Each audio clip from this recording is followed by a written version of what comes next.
Hello. We're rolling. We're back. We're Are here. we rolling? I think so. We're rolling, baby. That's right. What's happening? One and all, come. Are the Closer. Oh, Come closer, everybody. Hi, how's it going? Welcome. This is not a podcast. We're not going to call it a podcast. We're just having fun here. I'm having fun. me too. I hope you're having fun. Yes. You just have you scream in your ear. Yeah. But you know what? Some people would pay for that, I guess. Some people would pay thousands of dollars to have my hot breath marinate their eardrums, and you just get it for free. Yeah, we're getting fetishistic tonight. Yes. That's my new phrase, fetishistic. Phrase of the week. We're gonna retire the term kinky. Really? Yeah, because we're intellectuals now. As we get older, we get wiser. We use bigger words, such as fetishistic, dominatrix-esque, sadomasochinko. That's the only time you can combine kink into a word. If you're a sadomasochinko, welcome to the podcast. This is not the podcast. No, this isn't the podcast. Fuck. This is Sexy Cast. Yeah, I gotta get it right. I gotta, Sorry, I'm a child who was spanked, so when I need to, change my behavior, it involves like physical violence on myself. I gotta imagine my mom is here being like, stop doing that. Were you spanked as a kid? Yeah, I was. That's not great. That sucks. That would bring so much anxiety. Oh shit, fuck. Oh, did the chair break? I'm trying to, this chair is so... Look at what I just did. Look at what he did to the shot. I'm so squat here. Do you need another chair? No. Okay. Yeah, I was spanked as a kid. I was also got the slap to the face. That shit sucks. I just need a chair that doesn't have a fucking microphone arm attached to it. I hate that microphone arm. It's I could give you that one if you want. This is a patent pending from Mr. Garrett Hunter. Yeah. Loser of last week's Twister game. We're not even going to get into the controversy there. I actually reviewed the tapes, and I think Garrett cheated, but I'm not going to call him out because he lost. So let's let sleeping dogs lie. We'll cover that on the proper podcast. Don't worry. I've been monitoring the controversy out there, and I have a defense if necessary. I don't think it's necessary, though. Most people support the people's champion, winner of Twister. But back to the matter at hand. Spanked. I was spanked. I got fucking combs thrown at me a lot too. Cones? Combs. Oh, combs. Yeah. Moms back in the day, they were wildin'. they had fucking James Bond level license to kill. They could do whatever the fuck they wanted, and the police, nobody, no government official could come and help us. Nope. Children of the 90s and early 2000s. Because today in 2023, if my mom pulled any of the shit she pulled back then, her ass would be in fucking Chino. She'd be in fucking solitary confinement. You ever seen one of those prison documentaries where they lock a human in a cage and they just leave him out in the sun? That's what my mother would get for the crimes she committed against me. It's probably why I have such a dark and foreboding demeanor as an adult. That's why I'm so harsh now that I'm all grown up. Did I ever tell the story on here where my mom threw a remote at me? No, but you can tell it now. Okay. My mom was watching, I was being such a fucking stinker, so I get it now, but my mom was watching the Roseanne finale. And this was taking inspiration from Roseanne. This is pre-DVR, you had to tape something if you wanted. Somebody left their dirty Naboo mug here. Look at this. It's not even clean. Dude, expose him. Just fucking left this up here. It's got lip smears all over it. Ugh. Let's just toss this. Yeah. I think this is a rare collectible or... Sorry, not to interrupt. No, you're fine. They're saying I'm louder than you. Your mom was... Yeah, it's because look at this microphone. Yeah. I have you cranked up. It's coming diagonally. I can't even point it at myself, but sorry. I'll make it work here. So she was watching Roseanne. Yeah, and I was just being a stinker, and I just kept distracting her. So she got so fed up, she threw a remote at me. I dodged it, and it smashed. We had a fully like glass. Oh no! Like what's it called? Like the China cabinet? No, it like held the TV. Entertainment center. Yeah, an entertainment center, and just smashed it. Ooh! Were you standing in front of the TV? Yes. Oh, you son of a bitch! She fucking whipped it. Yeah, for a while. One of the doors smashed, and one just had like a crack up it, and my mom like put tape. I remember a big part of my childhood was seeing the tape on that glass. And then whenever door. people would come over, they'd be like, what happened to the entertainment unit? She'd be like, the dog ran into it. Yeah. No, she would be like, I threw the remote. Oh, okay. Well, at least she owned up to her shit. You know, recently I was visiting my mom and she like praised herself for having never spanked me. Really? And we almost... Oh no! Get into it. Yeah. Oh no was right. I was like, you're joking. Well, you know, parents, when they get to a certain age, they like block out all the bad memories and they only hold on to the good ones. But us children, it's really isolating and lonely because then we alone have to carry those dark memories all by ourselves. We can't even like get the therapeutic conversation one-on-one, adult with the parent, and be like, hey, let's talk about why you did all that stuff. Because they're like, I didn't do it. What are you talking about? They gaslight you. Oh, terrible. Anyways, enough trauma dumping. Yeah. For the day. This is supposed to be a positive podcast. I came in here with some weird energy. No, as I tend to do. No way. I've been told that I bring weird energy sometimes. Really? I've been told I bring weird energy a lot. Nice. Cool. Weird energy, bro. Yeah, exactly. Who out there brings weird energy to every social situation you go to? Are you like us? Are you scaring the normies? Are you scaring the hose? Are you scaring the hose? I watched a video about this recently, and I think it comes from this guy was saying like with the conversation, it's like a normal just talk back and forth, but it said some people have this like fear of like failing. So instead of just having a conversation, they act like they're putting on a play and trying to entertain the other person, which I do all the time. And that adds the awkwardness and why you forget words and all the shit. So when you're having a conversation, I feel like I can't. You feel like you're performing on the stage? Yeah, because I would rather not be having a conversation. I'd rather be just like sitting there in silence. Yeah. You know, I do that on this show. Yeah. As soon as the cameras roll, the personality comes out. If you meet me in the real world, not on the internet, I am much more subdued. And I think that throws people for a loop sometimes. Yeah. Because they expect me to be like this all the time. But I only save this for the camera. I've definitely seen it happen at conventions where like people will hit you with like a certain energy and you just like aren't there. And you're like, oh. That's why at conventions, people are always like, you seem really tired. Yeah. But that's just normal me. I'm just normally at like I'm cruising at a 3 most of the time so that I can crank it up to 11 at any given moment. I definitely had that interaction with you at a con back in the day. I called into the podcast about my ex stealing my version 2 DVD. Oh yeah, what was her name? I don't know. Should I say it? Her name is Nat. Nat. But yeah, I brought it up to you in person at PAX East, and like on the podcast, you were at like a 10. You're like, "Oh my god, we're getting your fucking DVD back." Yeah, I remember that. Be like, "Fuck that! Yeah, we're gonna call her up right now, and make her return it to you." And then like in real life, I was like, "Hey, it's me. I'm the guy." And you're like, "Cool, man." And I was like, "What? Is he not as excited?"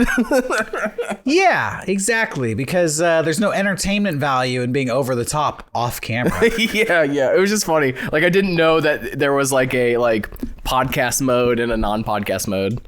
So like I was like, damn. Shit, dude. Fuck this microphone. Do you want? I could give you this one. Nah, it's all good. Okay. I'll make it work. This fucking microphone. Yeah, that's why I come on the show time and again and kind of explain the dual Derricks, the dual personas. And I don't even think it's just dueling me. of the Derricks. I think it's everybody on the show, honestly. Yeah. You know, I just think that's an inherent thing. Look, when the camera turns on, you either turn it on or you're boring. I mean, I'm sorry. There's no other way to say it. You don't want to be boring because then you're not going to come back. But sometimes you turn it on too much. Yeah, there's a level where it comes off as like corny or like disingenuous. That's the word I was thinking. Yeah, I got that one too. And sometimes you just are annoying. Me? No, not you. I'm just messing. I mean, well, sometimes, but yeah, me too. Anybody who, I think the compulsion to that feeling like you have to entertain and I think some people have this thing like it's never good enough. I'm never good enough, and they're always like pushing themselves to be more than what they are. And then it's like, will you just shut the fuck up? Will you just calm down? Will you just stop talking for like 2 seconds? Like, it's okay to, you know, you can have high energy and still be quiet, you know, like this. Yeah, that's what I've learned a lot working with you guys is like when I first started, like when I first went on tour with you guys, I was trying to do that, like be that personality, but that's not me. So I would just like go at it really hard. Like when I meet people, I'm like, oh, and I would try to like do bits and all this shit. And they're just always like cause an awkward silence. And I just realized like, you know, just be excited, just be like, I'll be myself, but like just slightly heightened. You know, the secret is everybody wants to do a bit. Everybody wants to be the guy. Be to guy. They want to be, who do you think you are? I am. The center of attention. They want to be the star. And I want to be the star too. And when I interact with people, I let them be the star. You know, I let them do their bit and they say cringy shit and I just laugh and I'd be like, hell yeah, man, this fucking rocks. Make them feel better. And hopefully we can just like break through that surface level. Yeah. We don't know each other awkwardness and kind of like go below surface level, get a little deep with each other, have that real connection.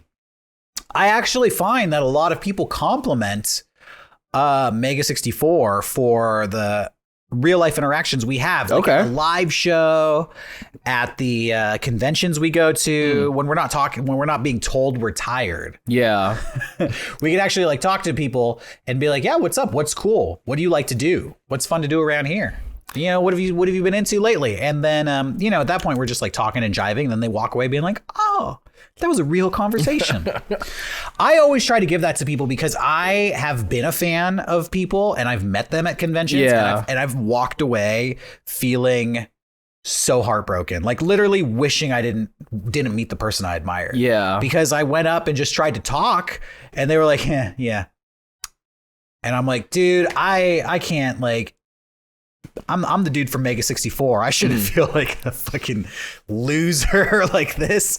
I could be out dressed up like Tetris right now, invading a Walmart, sir. And I'm at a convention trying to talk to you and you're shutting me down.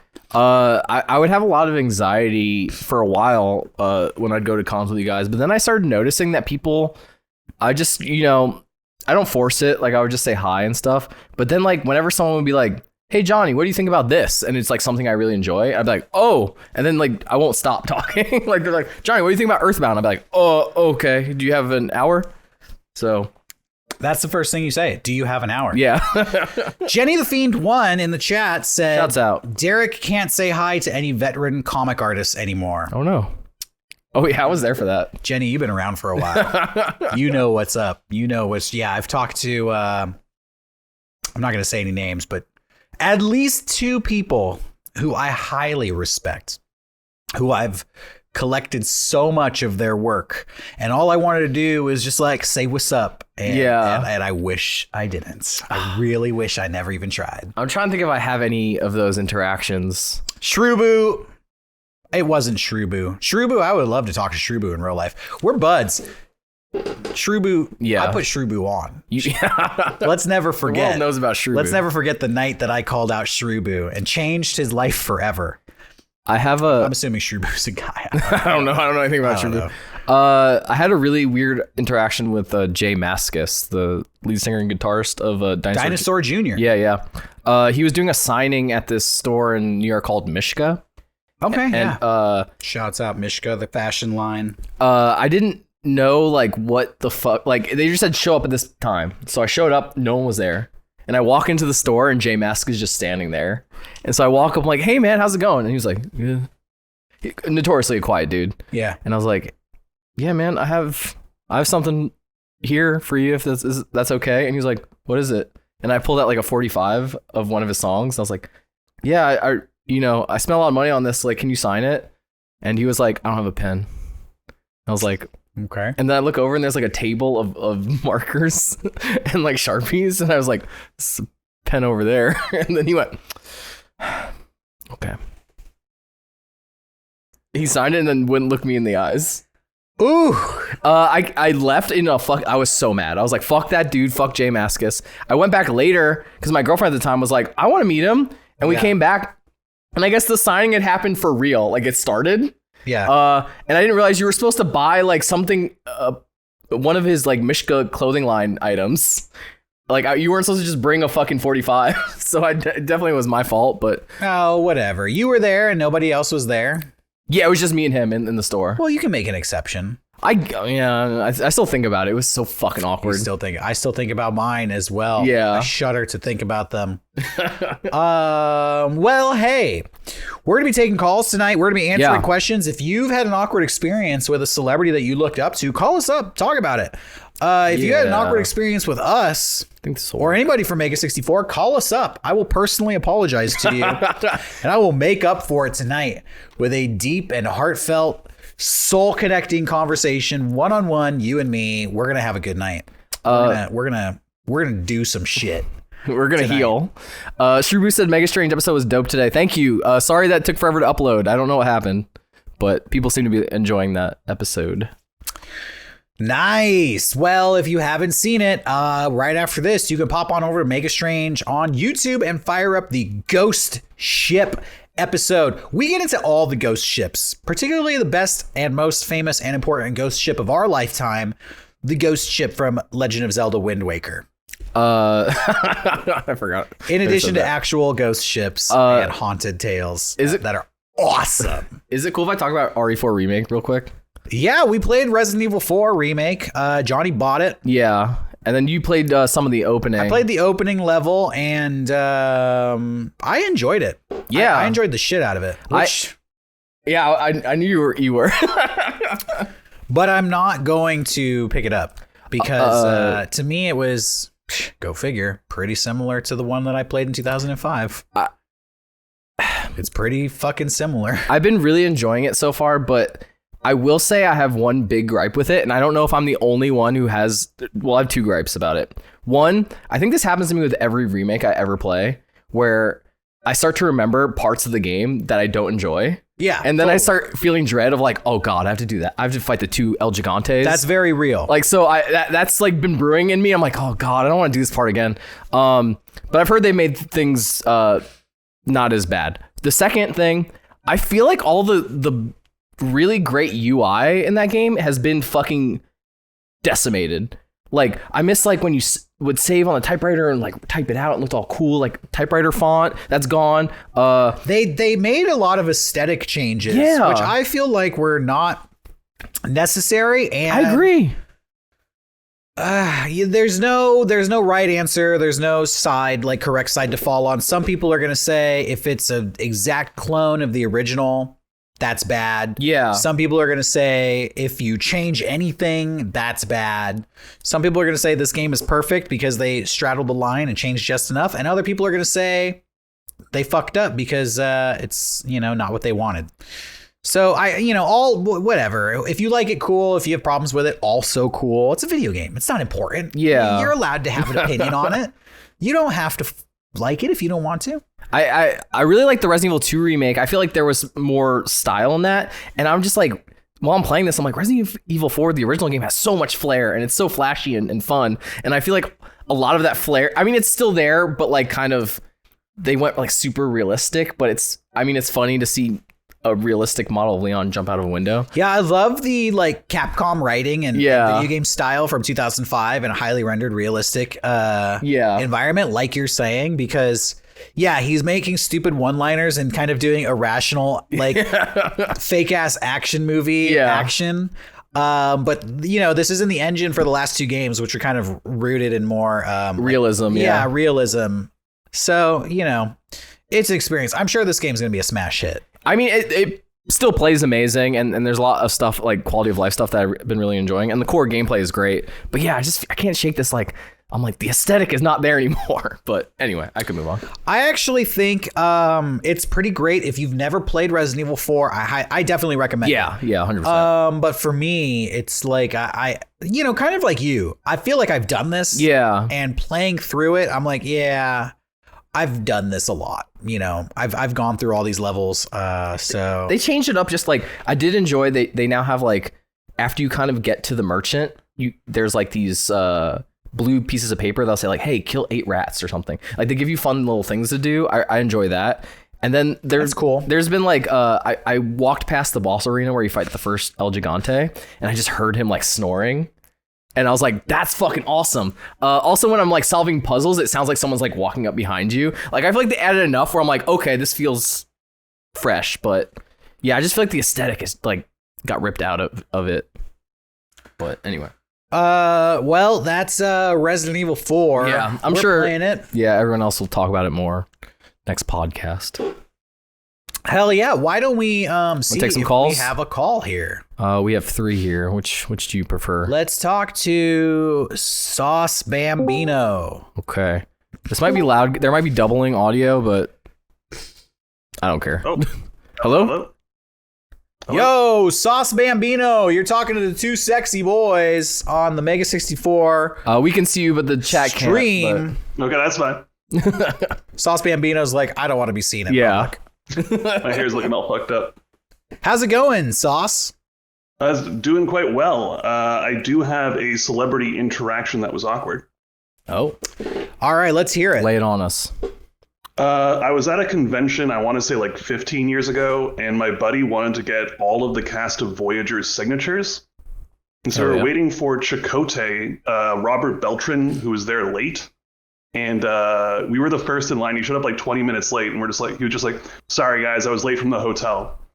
And I was just trying to make small talk while he was doing the signature, and we were just like, oh, what hotel are you staying at? No. And he looked at us and like looked down and like asked for the money for the signature, and we signed and walked away. It's like, I definitely fucked up and I felt bad, but it's also at the end of the day, like, not that bad, but it was stupid.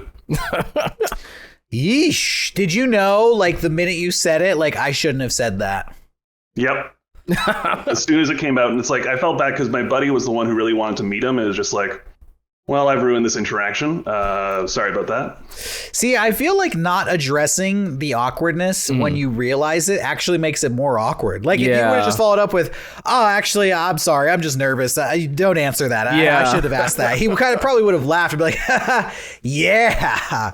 But when you just ask the question and then let it linger in silence, it implies that you're waiting for an answer. So... Yeah, I think it's the negative effect of being like 19-year-old at a convention, never meeting anyone before, and just like, yeah, I think I would do better now. I had a similar interaction where I saw this band once, and only like 6 or 7 people showed up, and afterwards, one of the band members came up to me and was like, "Hey, thank you for coming out. We really appreciate it." And I just said, "Yeah, I got nothing better to do," and the guy just went, thanks, and walked away. And I was like, oh my God. Put my fucking foot in my mouth. You know what? Like, it's hard to know what the perfect thing to say is in every situation. I just wasn't even thinking, and I just said that, and I was like, fuck. People say stupid stuff sometimes, and let me tell you, I've had stupid shit said to me all the time. Yeah. And I just make a joke about it and then like move on because I got so offended. Yeah, I would try not to get offended. But, you know, maybe they're having a bad day. Maybe he's feeling self-conscious already. I mean, nobody showed up to the show to begin with. So if Asbunty is in the chat, he was there with me. So shouts out. Asbunty? Yeah, Eric. Oh, okay. Yeah. Just say Eric. So thanks for the call. All right, have a nice night, guys. All right, cool. Thank you so much. Boom. All right. Short and sweet. Thank you, Sauce Bambino. We appreciate you kicking off the calls tonight.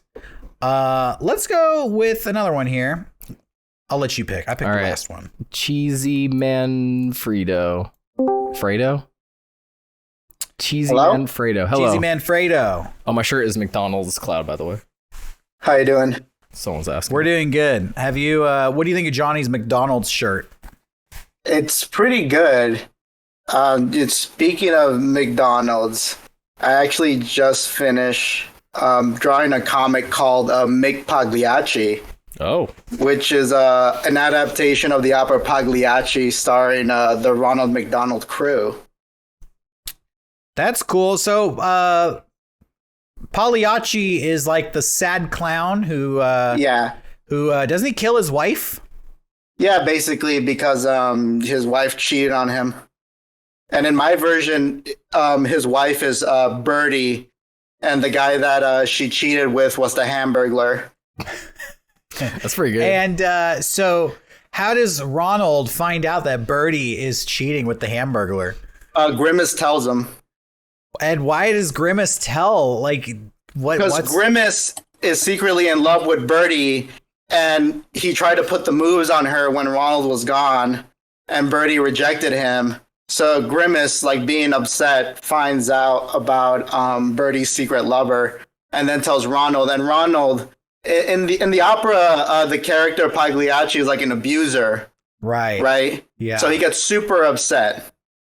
He gets super mad, and then he sings that iconic song, that gets parodied everywhere. Yeah. What is that song? It's Can you give us like a rendition of it right now? It's like something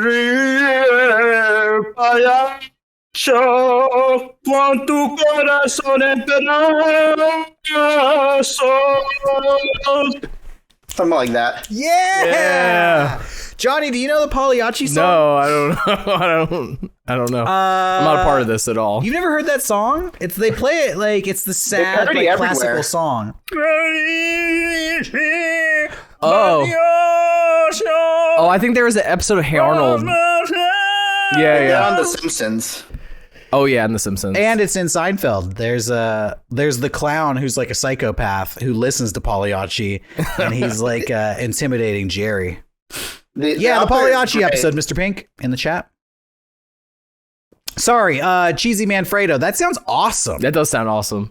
Yeah, actually, I guess I hate to be a little shill, but on Twitter, I have a pinned tweet where you can pre-order the comic. And today is technically the last day to order it. Today's like the deadline. Okay. So what's going to happen now that the deadline for the pre-orders close? Are you printing physical copies of? Yeah, I am. Pagliacci. What's it called? Mick Pagliacci. Mick Pagliacci. Is the G silent? I thought it was Pagliacci. I mean, I'll tell you this: the Italians pronounce every time I hear it in the opera, they pronounce it differently. Because in the song he says Pagliaccio.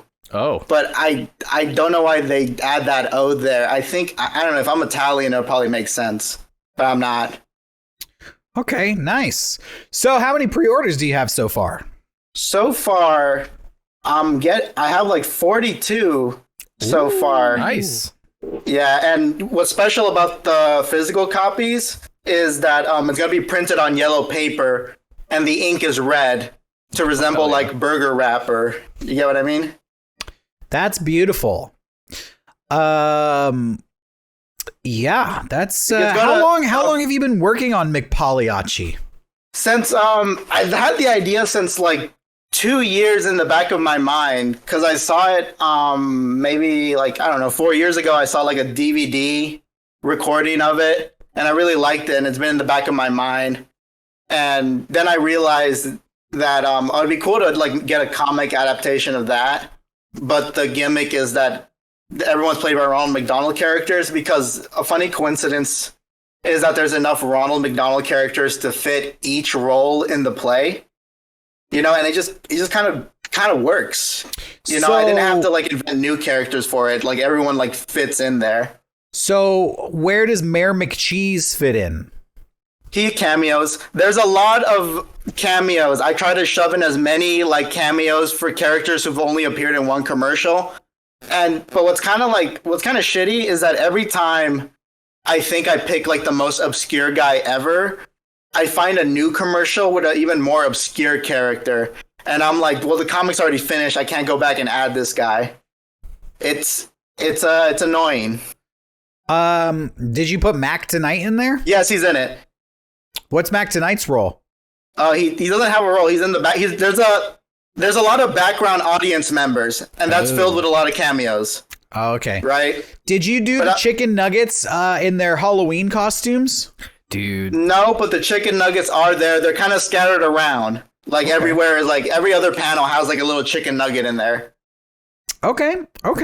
This sounds great. This sounds like a hit. Yeah, definitely post a link in the chat. Everyone's asking for it. If you go to my Twitter on Cheesy Man, I mean, does Twitch let you leave a link? Yes. In the chat? Okay, cool. Well, I'm gonna link the pinned tweet, and people could just check that out, see if that's what they're into. So, Cheesy Manfredo, what is your standard order when you go to McDonald's? Yeah. What's my standard order? My go-to recently has been that spicy like chicken deluxe with like everything on it. That's really been my go-to. Okay. You know, with combo your and go-to. everything. So you doing this like 4 times a week, 5 times a week? Oh God, no. How often are you hitting the old Mickey country? D's? How often are you passing through those golden arches? Maybe like once every 2 weeks. Okay. That's mostly because I work late. You know, you need something quick. I feel like that's a healthy, rationing out of the McDonald's. Before my diet, I was hitting it like once a week, and my order is always double quarter pounder with cheese, large fry, Diet Coke, 2 cookies. I was fucking it up. Boy. I was fucking it up. Oh man.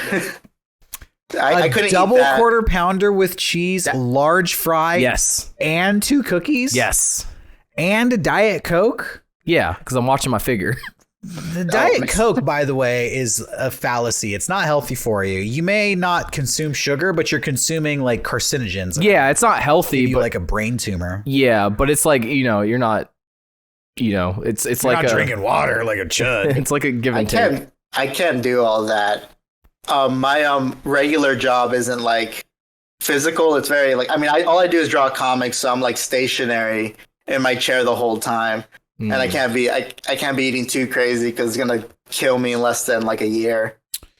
Yeah, That's where I was getting. That's why I'm on a diet now. yeah, you're looking pretty buff right now. Post McDonald's, now you just wear the shirt. Yeah. Don't eat the food, just wear the clothes. That's what I say. Exactly.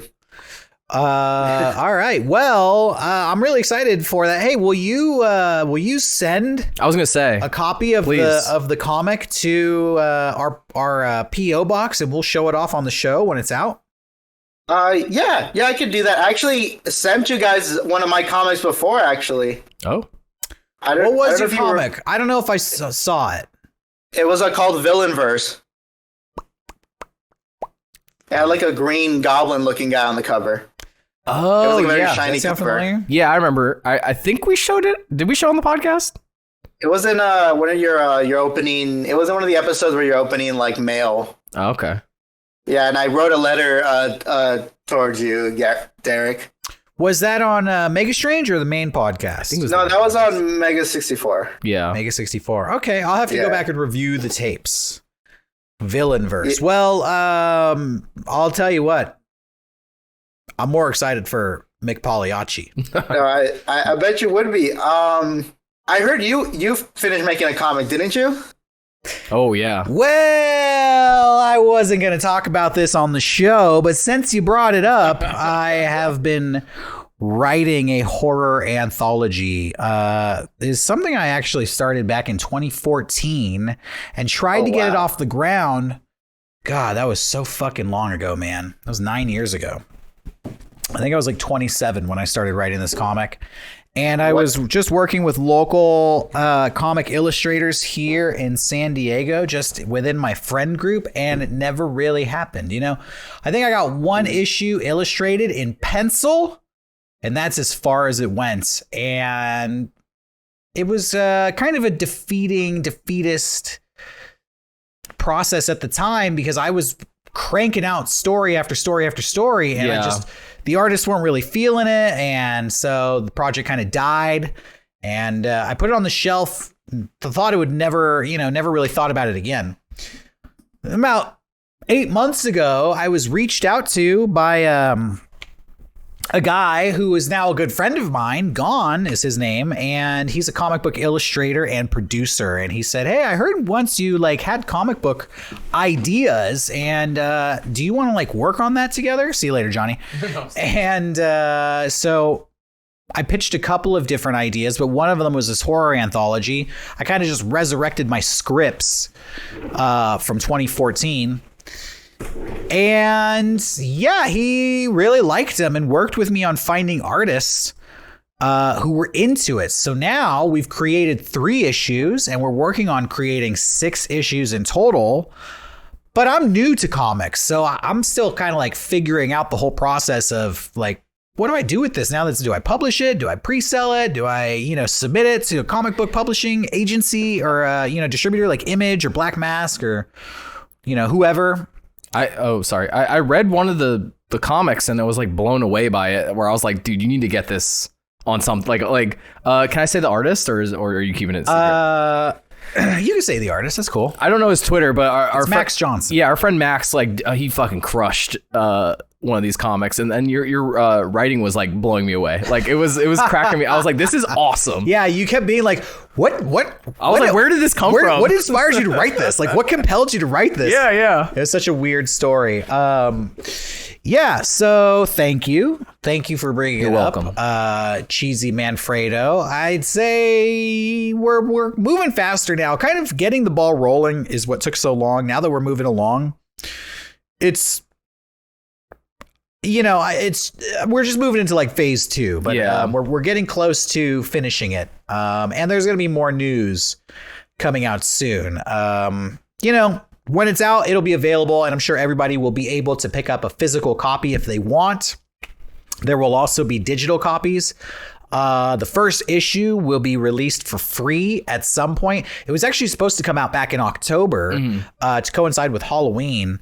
But like most projects that you're working on the side, shit happens and stuff got delayed. Some of our artists had some issues where they couldn't complete stuff on time. And then we figured, once we created the first and second issue, we liked them so much. We were like, let's create the third issue to keep the ball rolling. And now we're like, well, we're halfway done. Like, let's just create all 6 and then like, boom, put them out all at once. So we're working on it. It's called Phobia, Phobia, and you can follow. I have an Instagram account for the comic book, and you can follow my personal Twitter for updates if you want to be informed on when it comes out. It'll be out when it's out. But yeah, I'm very excited about it.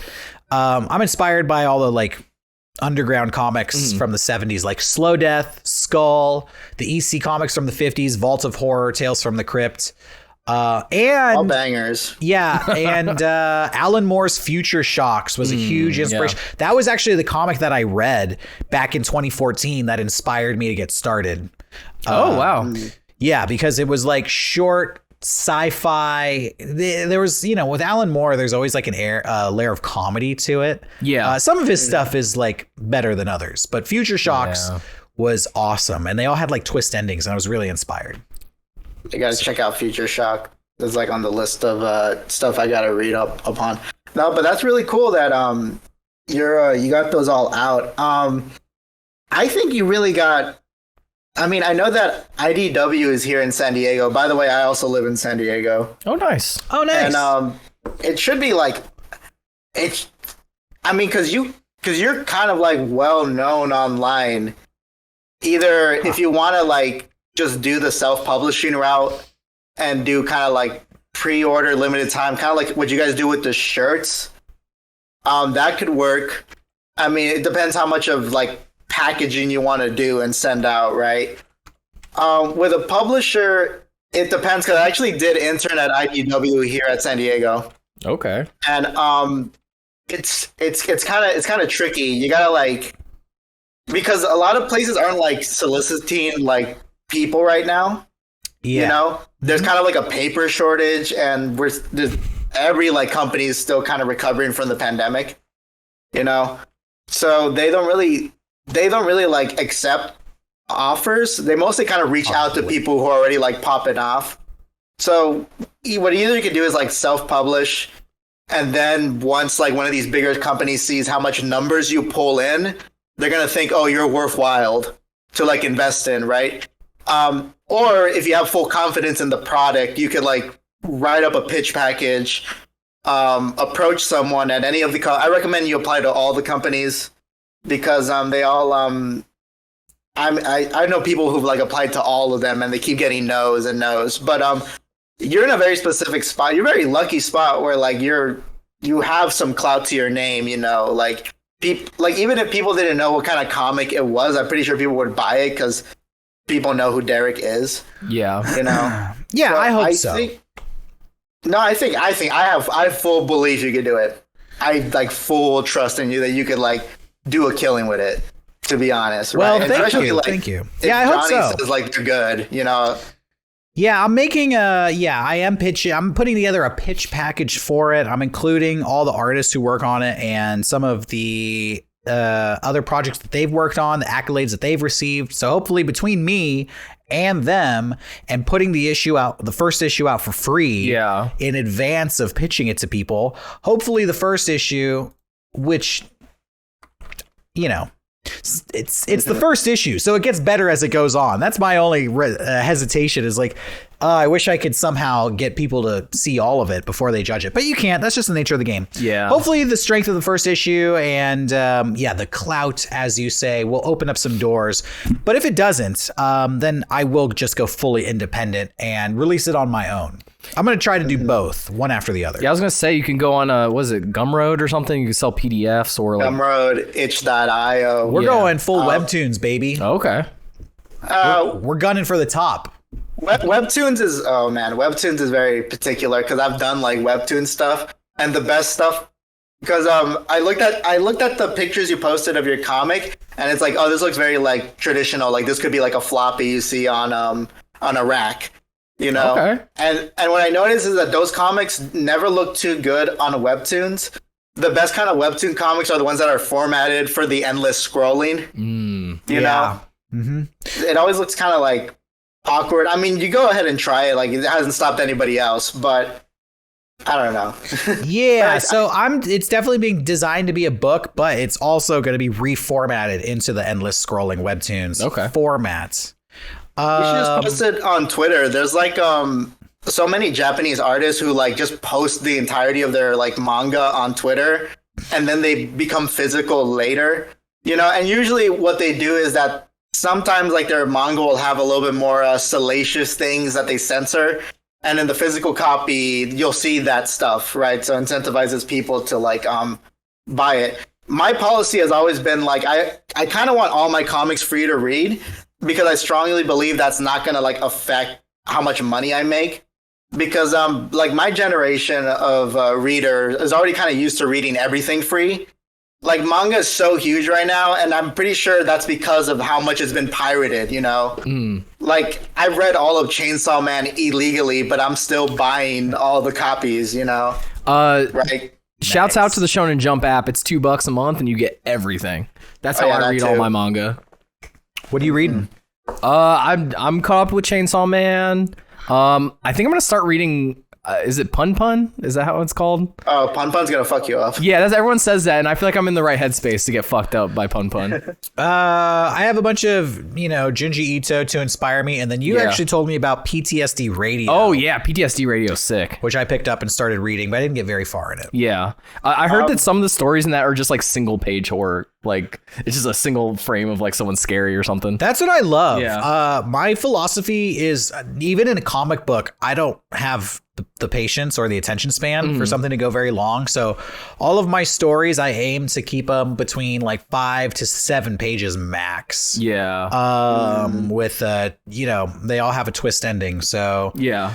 Hopefully there's a satisfying scare there within, short bursts. Derrick, you should check out Cat Eye Boy. It's an older manga, but it's like if you like all those all the ones you listed before, Cat Eye Boy has like that energy, but like in manga form. Okay. And it's pretty good. It's like an anthology series. And there's the character Cat Eye Boy. He kind of works like the crypt keeper for all the stories. Oh, is it Umezu? Was it? Is it Umezu? Yeah, Kazu Umezu. Yeah. I like Drifting Classroom from him a lot. Oh, Drifting Classroom is fucking 10 out of 10. Yeah. Anyway, yeah, but Cat Eye Boy is great because he's kind of like the way the stories works is that Cat Eye Boy goes to people's like attics and he just hangs out there. And meanwhile, whatever family lives in that house is being affected by some sort of monster. And Cat Eye Boy is just watching it. Like, he's just watching, like, whoa, that's so weird. The monster's killing them, whatnot, right? But eventually, like, towards the end of the story, Cat Eye Boy is like, all right, I've had enough. I'm going to interfere, right? Because he's also, like, supernatural. You know, but, like, in most cases, Cat Eye Boy, like, never really saves the day because he himself is not as strong as, like, the entities that are, like, coming in and, like, affecting like families and peoples, you know. So it's not like he's not like he's a superhero.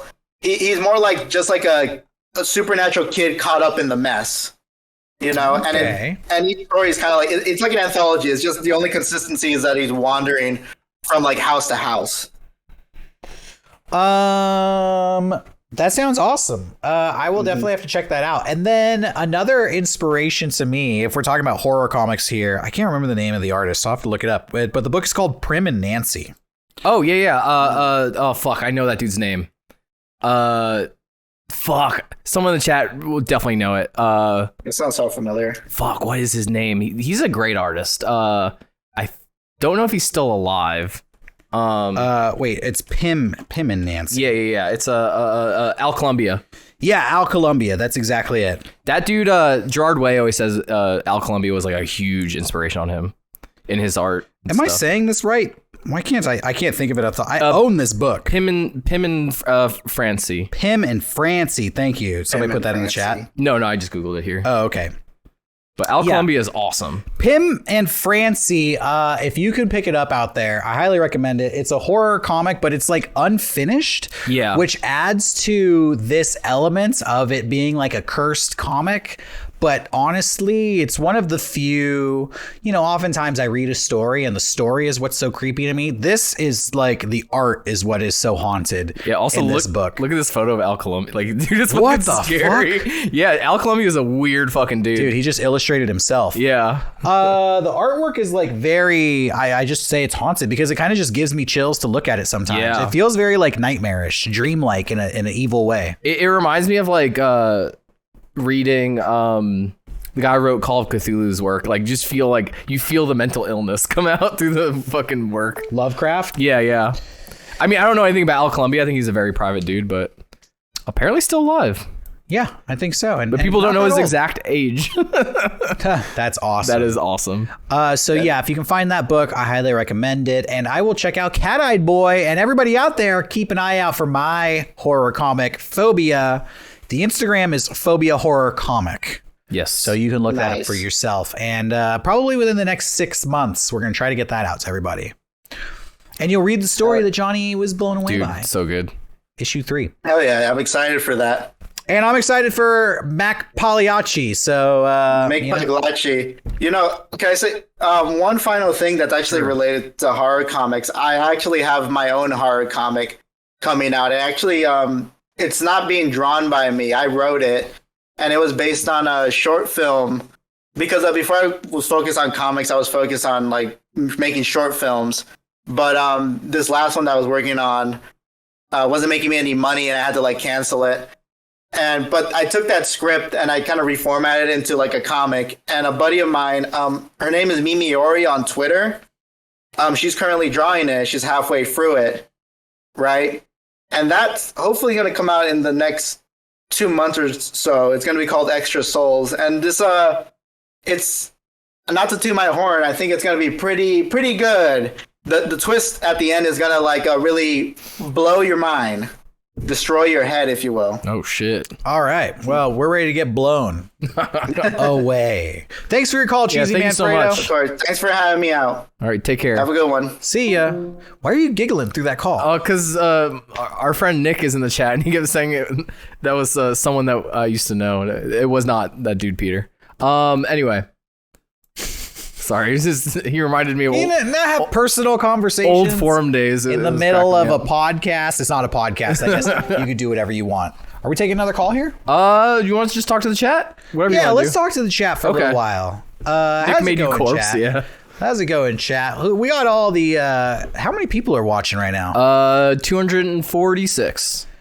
Not bad. Not bad for We got two sexy boys. 246 people watching us. We got Yardstick Ninja saying hi. Mojave Cyclone. Shreeboo, of course. Dree. Never seen you in the chat. You new around here? Dree. Hey, Dree. How long you been watching this show? How many years you been following Mega64? Team Player Game says, Derrick, do you eat ass? Well, so far I haven't, but, I'll try anything twice. When I lived in New York, that was like pretty standard. What, ass eating? Yeah. And then when I moved in California, everyone's like, are you fucking crazy? And I'm like, okay. So. Yeah, everyone. Everyone whose ass you tried to eat. Yeah. They're always like, what are you doing? And I'm like, I thought this is what we do. Yeah. In New York, I flip you over and I dive in. I shouldn't have said any of that. Anyway.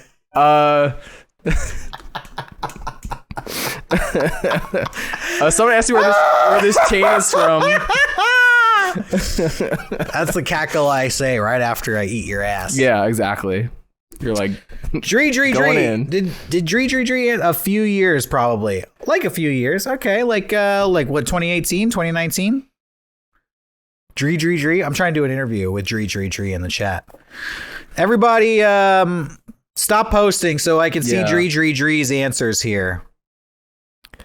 Someone asked where I got this chain from. It's a Vitali. Check them out. They're cool. Nobody asked about your chain. Someone did when we were on the call with the cheese guy.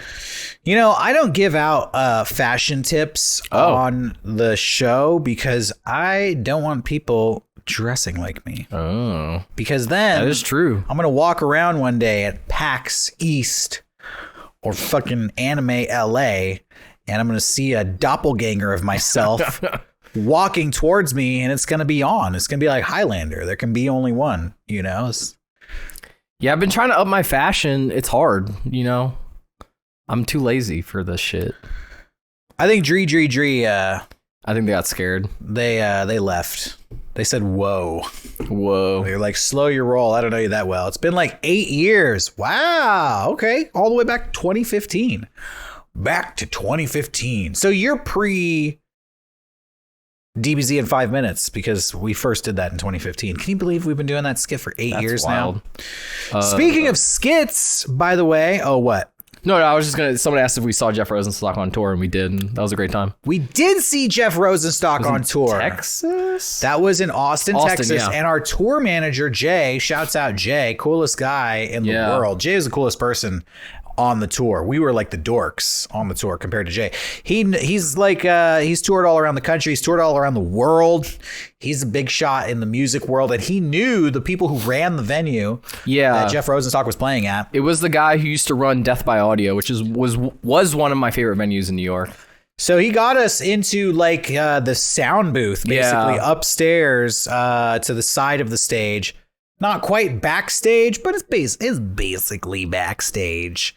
So I mean, that's where I was. I think you were actually in the crowd. Yeah, I was in the pit for a bit, and then I got kind of tired, and I found you guys up there, and it was awesome. Like, we got into the little area where the dude was mixing, and then Jay kept being like, get closer. And I was like, okay. And I'm like this close to the band. I was like, this is weird. Yeah, but it was so much fun. Yeah, that was a great. That was one of the highlights of being on tour because, I'll tell you, when you go on tour, you probably think it's going to be like this nonstop rock and roll touring party. It's not. No. Maybe if I had gone on tour at like 20 or 21 or, in my early 20s, it would be like that. But at this stage of my life, it was pretty much go to the venue, set up, do the show, meet the fans. Then afterwards, drive to the hotel, fall asleep, try to get a shower. You can't get a fucking shower anywhere in fucking America. By the way, I don't know if people out there know this. Every hotel shower in America is dog shit. Yeah. It's like a little single drop trickle that hits your forehead and you have to like rub that drop of water all over your body. It's terrible. I didn't know most of the venues you went to had showers. I didn't know that either Yeah. because I'd be fucking showering at the venues because the hotels suck. I learned that's what a lot of bands do. The venue we went to in Phoenix had like really nice showers. Yeah. So you go to the venue, then you go to the hotel. You don't get a real good shower. You don't get a real good night's sleep. You wake up the next day early because you got to drive to some other town in another state. So you're driving like 10, 12, 14 hours sometimes. Usually I'm like sleeping in the van in between like watching movies in the van. Yeah. We drive straight to the venue and we do it all over again. And it's that for like 20 days straight, 20 shows or something like, 17 shows in 20 days. The worst part for me was we'd all be sharing hotel rooms. So all of us felt so awkward taking shits. Oh my God. So we all had to either take shits in the lobby of hotels or at venues. I had to shit in the lobby because most fucking hotels, I have a problem Those fucking barn with doors. every fucking hotel in America because your shower sucks. For whatever reason, you don't put fucking doors on your bathrooms in half these fucking hotels. Probably because they got like crackheads staying in here and these guys are ODing on drugs and they don't want to like break the door off the hinges to remove the dead body. So they got to fucking have a door that doesn't lock and barely closes. So you end up having to take a shit in the lobby because that's the most private bathroom you can find. It's awful. Like 2 a.m, you get rocked by this bar food and you're surviving off bar food. Yeah, we were surviving off fucking gas station food. Yeah, you're surviving off gas station food and bar food. You can't work out. You can't your life is just so disrupted. Yeah. Your diet is fucked. Your stomach is fucked. It was tough. I listened to that podcast Hard Lore and they talk about all of this and I felt like super validated. I was like, oh, this is what everyone deals with. Just like straight to the venue, no place to take a shit. You rock your body from sitting in a van for fucking 18 hours. Like There were so many times where you guys would like want to do something fun, like, hey, we're gonna pull off and go do something. Like, let's go see this famous skate park. Yeah. Oh, let's go see where Jack White photographed his album covers when we were in Detroit. And everybody would Hotel like, Yorba. Yeah, everybody would like get out of the car, and I'd be like, finally, and I would just spread out in the back seat of the van and throw a fucking like this jacket, throw it over my head, and just sleep for like 25, 30 minutes. I was just taking little naps in the back of the van all throughout. People were like, are you okay? I'm just so tired because I would like use up so much energy at night going crazy during the live show. It was, I mean, I don't know how it was for you, but for me, like, no one else drank, so we had all these drink tickets, and then like every night I'd feel obligated to have like one or two drinks, and then like, I'm not going to sleep because I'm just like, we're all hanging out, and I'm like, okay, and then I have to wake up at 7 a.m. every morning, and it was just fucking, it was. Yeah. Me and Johnny were collecting drink tickets, and then we also had like a 30 pack of fucking Trulies. Oh yeah, or like White Claws. Yeah, because the venues would keep giving them to us, and we just keep stockpiling. I don't think we drank any of those. Every time we went to the green room, there'd be like alcoholic seltzer waters in there, and you and me are literally the only people who drink. Yeah, the only real men with hair on their chest at Mega64. So we take all the drinks and just throw them in a backpack and throw them in the van and take them with us. It actually came in handy because we'd watch wrestling. Yeah, and then slam the Trulies. I remember we take that was like our vacation. We take like a couple sips and fall the fuck asleep. Yeah, just being so excited. Yeah, I remember it was hard because a lot of people wanted to buy me drinks. And I appreciate that. That's fucking awesome. But like, I'm not a big like shot person. Yeah. And like, I remember someone in Atlanta was like, John, you like my tweet about buying you a shot? And I was like, okay. And he's like, what are you drinking? I was like, tequila? I don't know. And then we did the shot, and I was like, I'm sorry, man. I just chose a random alcohol. I don't do this. And he was like, me either. So I don't know. He was like, I don't know why you want to buy me a shot. If he doesn't. Two guys partying for the first time. Yeah, exactly. I was like, so in the show, I had to perform a magic trick where I had 16 sharpened wooden spears, basically. And I had to puncture this box. The trick is traditionally known as the sword basket, and your assistant goes into a basket and you like fill it full of swords, and you crisscross them every which way you can, and then you put one straight down the middle. Yeah. And then you pull them all out, and the assistant comes out unscathed. They do that bit in Tom and Jerry, and I always think about it. Yeah, and then Tom like drinks the water, and like all the water comes out of his body.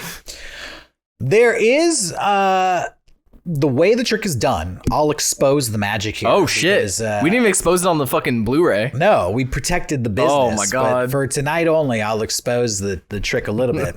You're not going to be able to do the trick. But Sean is in the box, and he's just in a like little balled up corner in the box, and I have to stab the box in the exact same way. Every single night. There is like a memorized stabbing pattern, and literally these spikes are like going past him here, and then another one comes past him here, and then another one comes past him here, and then like I think one like goes through his like his hair. So now you know when you saw that documentary why he was so nervous every night. Yeah, so I like couldn't I didn't want to drink because I didn't I just wanted to maintain my mental clarity. For Sean's sake. You know what? Let me say, Sean was nervous all throughout the podcast. Maybe it was the magic trick. Oh, the documentary? The documentary, yes. I don't think it was the magic. Maybe it was. I don't know. But I was fucking panicked. I had so much anxiety, and that's not represented not at all. The documentary. You played it cool. Because I play it cool. My philosophy is never let them see you sweat. But now that it's been about a year since we've gone on tour, and I'm probably never going to do that trick again, every night, every free moment I had, I was mentally visualizing doing that trick. Yeah. Like every time I was in that shitty shower, I would take a moment and just imagine, I'd close my eyes and I'd pretend having the stick, and I'd be like, okay, first one goes here. Second one goes a little lower. Come around to the side. First one goes from top right corner to bottom medium corner, just visualizing every single night. Every single night I would visualize it, because I promised myself I'm not going to stab Sean. Not even once. Not ever. Not ever. And you didn't. It has to be perfect. I knew, like, if I stab Sean, the tour is over. Like, literally, the shows will get canceled. He will never do this finale ever again. We'll have to, like, rewrite the ending of the show. There's no room for error. No. And so I had to take it very seriously. And I did. I think it's on the Blu-ray for the Last Laugh tour, but... it makes me laugh every time whenever I see the footage, but during the bit, there's a point where you like kick the box. I felt bad, yeah. And then but you kicked in the right spot where his head was, so you just fucking nailed him in the head. That was one of those. That was early on in the tour. Yeah, and that was one of those moments where I was like, I need to take this even more seriously. Yeah. Not only do I need to get these dowels perfect, but I have to be like gentle because the whole point of the bit too, in case you didn't see it, and it's on the Blu-ray if you want to pick it up, is I'm playing the character Bobby Brown, who is extremely reckless. I'm like, oh, we got sharp sticks here. And I'm like pretending to throw them into the audience. And I'm like jumbling them and spilling them all over the ground. I'm making it look like I'm a fucking idiot. Yeah. I'm making it look like I'm going to stab the shit out of him. But it was highly precision magic work. So, thank you. I take my performances seriously. I have so much of the on-stage camera footage. I think a lot of it went on that Blu-ray, but I have like hours of just like you and Rocco just filming the fucking crowd and shit. Yeah. We did a show in Philly. Yeah. And in between the shows, that's when they were like handing us a bunch of drinks. And I was like, I got another show to do later tonight. Sorry. But you know what? We're going to be doing another live show in Tampa in just a few weeks. We really got to get started writing that thing. Let me tell you. No, it's going to be a new show. Yeah. We're not going to be doing the old show. We're going to be doing a new show. So if you saw our last show in Tampa, come on out to the new one, because it's going to be a whole new experience. And you may see us in some other places at some point in the future as well. Who knows? Exclusive. Who knows? I don't know. I don't know these things. The first laugh. Yeah, exactly. I go where they tell me. What is the show in Tampa called? I think it's called like One Night in Tampa. Or like, I'll look it up right now. I hate naming these shows. We had a whole debate on what to call this show in Tampa. And it was almost going to be called Tampa proof, like tamper proof, like a medicine bottle. Oh, that was dumb. I think it's just called Mega64 in Tampa. Yeah, so now it's just Mega64 in Tampa. I don't know. I thought there was like I thought there was a different name, but that's just what the fucking Eventbrite information. I was looking up the venue and it looks like it's a fucking club, like an actual like banging ass club. So I'm excited to see how that's gonna work out. It looked like Lil Wayne performed there with like strippers on the stage. It's a club. It's a club, like 50 Cent in the club. We're gonna have a like bottle service and stuff.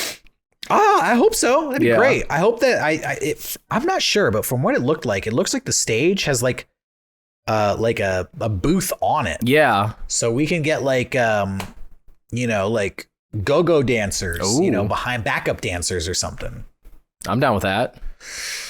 I don't know what to expect. It's going to be fun. It's going to be a brand new experience. And so get your ticket if you want to see it, because it's going to sell out. We sold out almost every show of our last tour. Did you know that? No, I didn't. Yeah, I think we sold out like all but 3 or 4 shows. Sorry, someone in chat said they're going to buy me tequila and an escort. What the fuck? They're going to buy you an escort? Look, this is right here. I'm going to buy Johnny some tequila and then hire an escort. Oh, hire an escort. Oh, I was thinking like an Escalade. Oh. Like they're going to buy you a car. I'd rather the Escalade. Johnny's single right now, so he can use an escort. He can be escorted around. Personal escort. Yeah. Like a not like a sex escort. Yeah, but just like a tour of Tampa. Yeah. Be like, I don't know why I had to be single for that, but because we got a lady at home. She'd be like, "Who is your escort?" I'm escort jealous. mission. It's exactly escort mission. Let's take another call. Okay.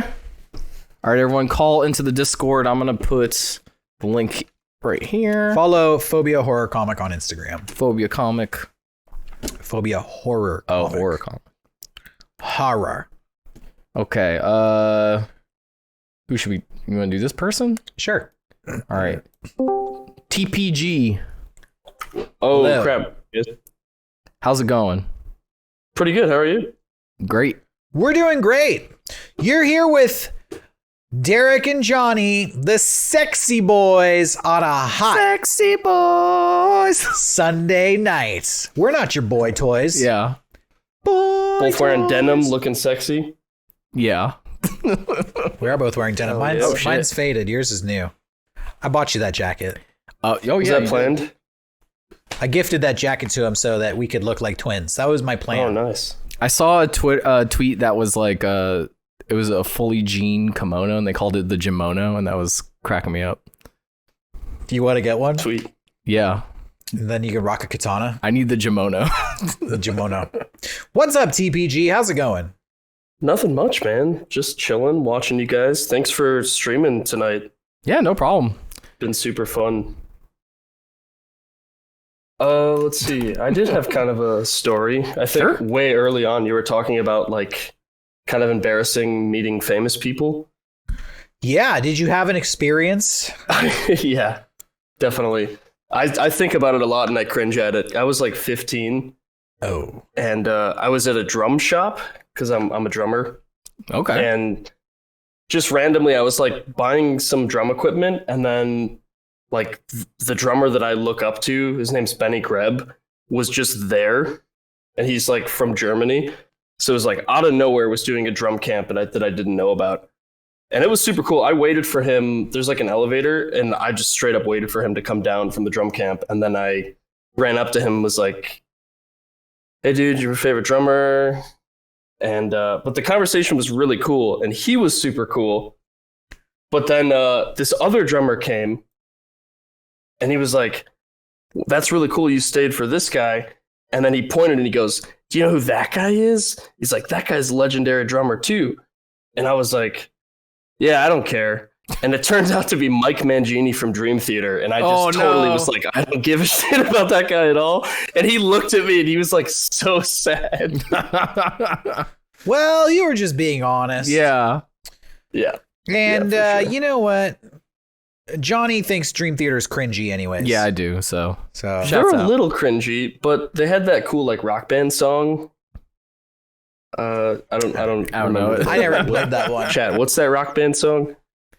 They don't know. Nobody in the chat likes Dream Theater. So I think, the awkwardness may be in your head because I think your statement was well founded, actually. So Okay. I retroactively relieve you of any awkwardness. I think you played it perfectly. I think you played it cool. I appreciate that, Derek. Thank you. Yeah, my pleasure. So you're a drummer. Are you in a band? I did just start a new project. Yes. Yeah. Oh, what's the band called? What's the project? So we had like 2 names that we're kind of working on. The one that we're sticking with right now is called Pantomime. That's cool. What kind of music? So this is my first stab at like a Seattle-based singer from Olympia, and it's kind of really grungy. Chick singer, super grungy. Okay. Yeah, it's really cool. I'm liking it a lot for sure. What was the other name you were going for? You were considering? We got really drunk and thought of Drown the Rabbit. Okay, that's not bad. Okay. I think it's kind of cool, kind of edgy. Are you gonna throw in some? Are you gonna throw in some blast beats or anything? Oh, I'm always blasting, no matter what. Clagmazan in the chat suggests the name Shrimp Biscuit. That's pretty good. Shrimp Biscuit. For grunge? Yeah. Yeah. Okay. Yeah, grunge names, Nirvana, Pearl Jam, Shrimp Biscuit. It all fits. That's true. Yeah, I'm really not super used to playing grunge, but I've just been listening to a bunch of Nirvana and to get a feel of it. But like, what are some other like good grunge? Even more like underground. There are none. No. Yeah, pretty much. There's like proto grunge bands, but I can't really think of them off the top of my head. I always heard that the band that inspired some bands that inspired Kurt Cobain would be like Flipper. Mm-hmm. Okay. I like Flipper. The chat has some really good suggestions. I mean, this is more shoegazy, but like Dinosaur Jr., Sonic Youth, Wipers is good. I saw Melvins. Yeah, and we're going for a little Melvins sound too. We're like kind of like grunge / like doom sludge. Okay, well, so that works. I like some doom sludge for sure. You got to cover "Window Shop for Love" by Wipers. Check that out. Okay, and then listen to the Flipper album, Flipper. Will do. And then Dinosaur Jr., You're Living All Over Me, I think is their best album. And Bug that's a fucking... And listen to Black Hole Sun by Soundgarden. Of course, Black Hole Sun. Love that song. Another rock band song, actually. Yeah. Yeah, best one. Chat saying Built to Spill. I love Built to Spill, but... And Limp Bizkit, fuck yeah. If you're going to go by the name Shrimp Biscuit, you might as well listen to Limp Bizkit. I don't think I'm going with that. Well, maybe that'll be the name of the first album. You never know. Just keep it in mind. Don't write it off just yet. I do like funky things. Yeah, like a band I was in 2018. We were called Oxy because of the OxyClean guy, Billy Mays. Oh. So kind of went off of that. Not the drug? Yeah, no, not the drug. Oxy spelled OXI. Yeah, I think a lot of people will probably not get that reference. They'll probably just think it's a drug reference. But that's cool too, let them wonder. The album was just Billy Mays' face. Oh. The cover. Yeah. Didn't he die of like a cocaine overdose? He did. So that still doesn't really eliminate the drug connotations of Oxy. But I'll look for that album, Oxy, with the Billy Mays. Yeah, Oxy, the album was called Clean. So there you go. Nice. Well, thanks for the call, TPG. Appreciate it. Good luck with all the drumming. Hey, quick, you're a drummer. Name 5 drums. Name 5 drums? Yeah. Let's see. Snare, rack left and right. Is that Floor 1 or tom? 2? What? 1 or 2? That counts as 2. Okay, 2. Yeah. Kick. Yeah. I got all right, name a 6th one. 20-inch crash, 22-inch. Those are symbols. I don't know if this guy knows what he's talking about. All right, we'll see you later. See ya. Love you guys. See you. I've been listening to so much fucking hardcore. Derek, I was listening to a song that was reminding me of you today. Really? What song? Trapped Under Ice has a song called Disconnect. And it's all, I don't know why it was reminding me of you. It was all like, I think the chorus is like cut the cord. So that shit. That's my vibe. That's your vibe, dude. Stop being on the internet. Yes.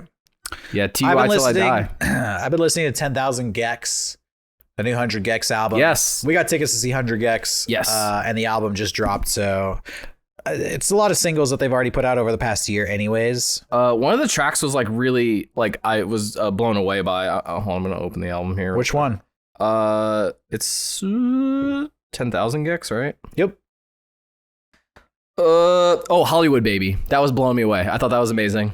That's the one on and 757 was also Hollywood Baby's like their highest ranked song on Spotify right now. So I think that's the one that everybody's resonating with. Yeah, it's pretty good. Frog on the Floor is cracking me up. You know, I love that they have like multiple ska songs. And then the I Got My Tooth Removed as well. What else do I got in here? I was listening to Diamond Head the other day. Oh, hell yeah. Am I Evil is like, dude, that's such a fucking awesome track. Yeah. Dude.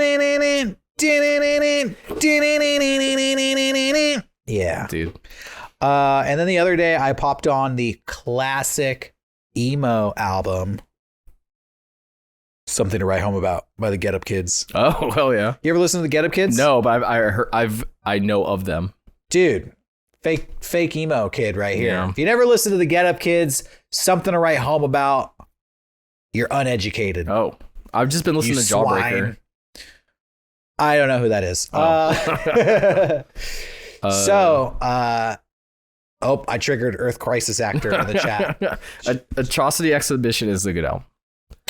Nice. Well, I think that this has been a great show. Yeah. For an hour and 15 minutes. I think we're going to wrap it up here because the night's young and we're going to get out there and drink a White Claw in the green room. Do you want any like final questions or anything or anything from the chat, or you just want to end it? We'll go to the chat. Anything you want to say to us right now? Free shot. Go ahead, take it. Black what cherry. flavor White Claw, says Ken Domo? Black cherry. Yeah, that's the best one. Definitely. Best Ween album, Quebec. Will you see John Wick 4? I have Yes. to see John Wick 2 and 3 beforehand. Johnny looked nice and svelte. Thank you. Yeah, you're looking good. Pumping iron. Eating clean, training mean, getting lean. I assume the PAX panel will go on Patreon. I'm not sure though. Yeah, we weren't there.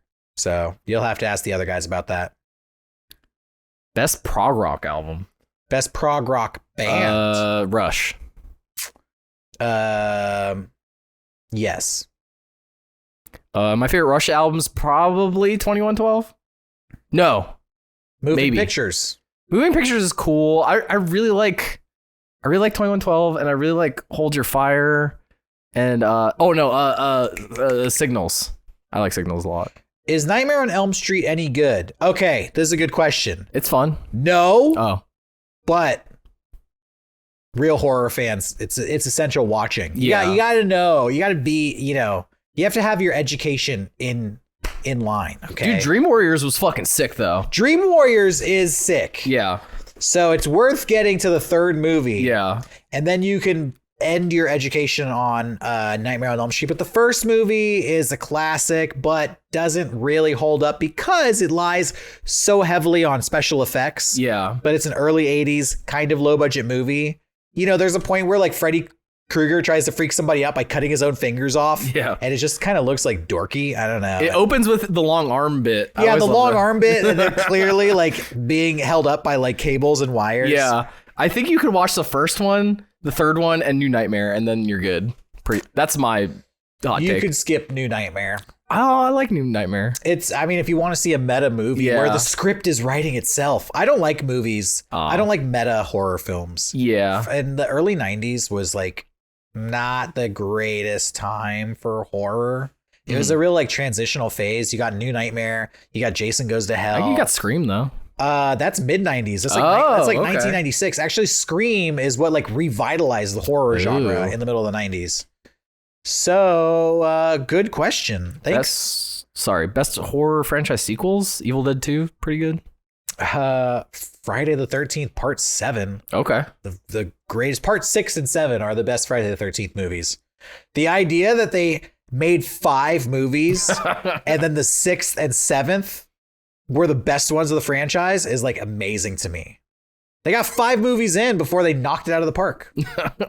Best director, my favorite's Paul Thomas Anderson. Best director of all time? Probably Stanley Kubrick. Yeah, I mean, that's a hard question to Yeah. ask. Every director shines in certain ways and then fails in other ways. I love Stanley Kubrick. I love Steven Spielberg. Best modern day director. Probably Paul Thomas Anderson for P.T. me. Anderson, he's Yeah. good. You know, maybe Quentin Tarantino. Yeah, that too. There's no denying him. As much as I want to, because of like Film Bros and like I'm tired of seeing that fucking Pulp Fiction poster. He's still he's a fucking anomaly. He's amazing. But you know, there's so many good directors, and you know what? We're gonna be winning that Oscar soon too. I think I want to make an amend right now. I'm gonna make it right here. Oh, Johnny and I are gonna win an Oscar. oh shit! I didn't know. We're gonna win Best Picture someday. Someday, within the next 5 years. We're the Within the next 5 years, we're gonna have an Oscar-nominated film. Record this podcast, so you could show it back when it happens. I'm putting it out there in the world. the Janiels. The Jerricks. Donnie. Jerricks, yeah. We're gonna be known as Donnie. Oh, Donnie. We're gonna be known as Donnie Jerricks. Donnie Jerricks. That's awesome. That is awesome. All right. Let's head Donnie out. Jerricks signing off. All right. We'll good night, see you later, everyone. everybody. And we're gonna do a real podcast tomorrow. Yes. This was just a bonus. Hope right. you liked it. Good night, everyone. See ya.